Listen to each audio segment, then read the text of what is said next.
From the National Newsroom of the Canadian Press, I'm Karen Rebo. A man who killed 4 members of a Muslim family in London, Ontario in June of 2021 is set to be sentenced today.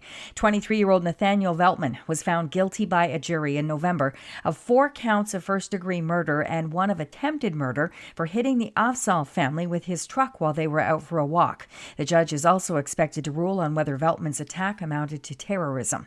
British Columbia's Premier and the Ministry of Labour are sharing their heartfelt condolences after a worker was killed in Vancouver's Oak Ridge neighborhood yesterday when a load from a crane fell on a building under construction.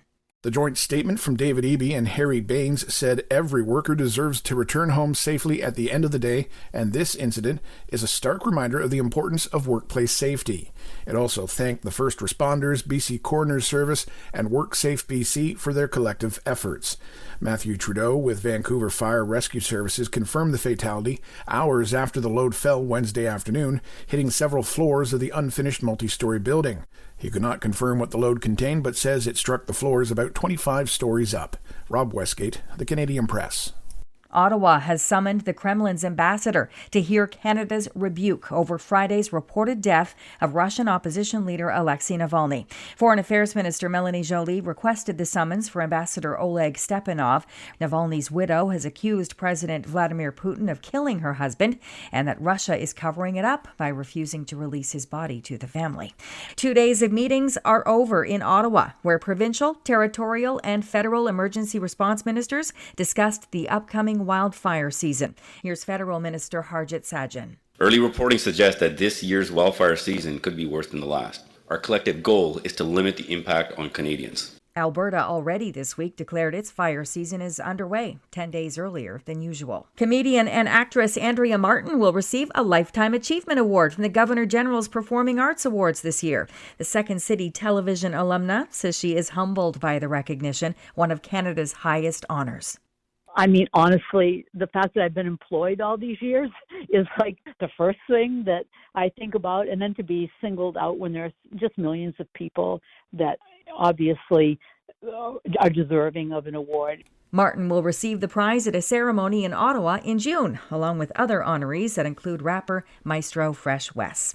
A private U.S. lunar lander has reached the moon and eased into a low orbit yesterday ahead of today's attempt to land on the gray, dusty surface. A smooth touchdown would put the U.S. back in business on the moon for the first time since 1972.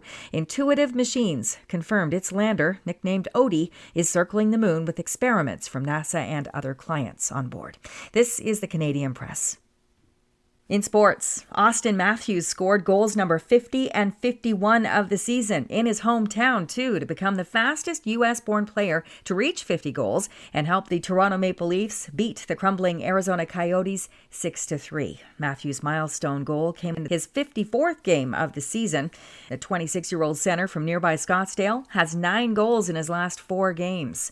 William Nylander also scored twice for the Leafs, who won their 5th in a row. Elsewhere, Charlie McAvoy scored the overtime winner, and recent call-up Mason Lohrei had 3 assists as the Boston Bruins beat the Edmonton Oilers 6-5. The Montreal Canadiens lost 3-2 to Buffalo. And in soccer, Orlando City SC beat Cavalry FC 3-0 in CONCACAF Champions Cup action at Starlight Stadium Wednesday, and Lionel Messi had an assist as Inter Miami opened the Major League Soccer season with a 2-0 win over Real Salt Lake. From the Canadian Press, I'm Karen Rebo.